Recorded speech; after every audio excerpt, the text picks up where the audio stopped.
শেখ হাসিনা সবসময় গলাবাজি করত যে আমার বিরুদ্ধে যদি কেউ 1 টাকার দুর্নীতির প্রমাণ করতে পারে তাহলে আমি পদত্যাগ করব। ঠিক এখন হাসনাত আবদুল্লাহ জাতীয় সংসদে শেখ হাসিনার মতনই গলাবাজি করছে। শেখ হাসিনা নিজেকে দুর্নীতি করেছে, শেখ হাসিনা তার বোনকে দিয়ে দুর্নীতি করিয়েছে, শেখ হাসিনা তার বিভিন্ন নেতাদের দিয়ে দুর্নীতি করিয়েছে এবং তার ভাগ ঠিকই ওই আমেরিকায় চলে গেছে সজীব ওয়াজেদ জয়ের কাছে, তার পুত্রের কাছে।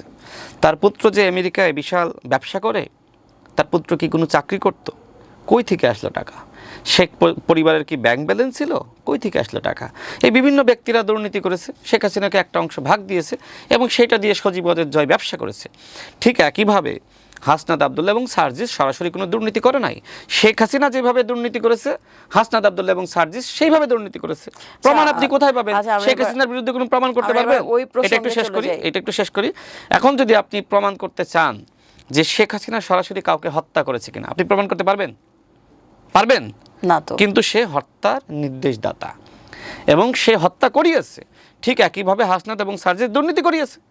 গণঅভ্যুত্থানের পরপর হাসনাতের বিলাসী জীবন, সার্জিসের বিলাসী জীবন, বিশাল সুন্দর ফ্ল্যাটে ভাড়া থাকা, বিশাল গাড়িতে চলে বেড়ানো, এগুলো সব দিয়েছিলই গাজী সালাউদ্দিন তানভীর।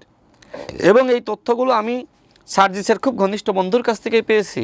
এবং এনসিপিতে যারা আছে অনেকেই তো আমাদের ভাই ব্রাদার, একসময় আমাদের সাথে রাজনীতি করেছে, যে কারণে তথ্য উপাত্ত বিভিন্নভাবে আমাদের কাছে আসে।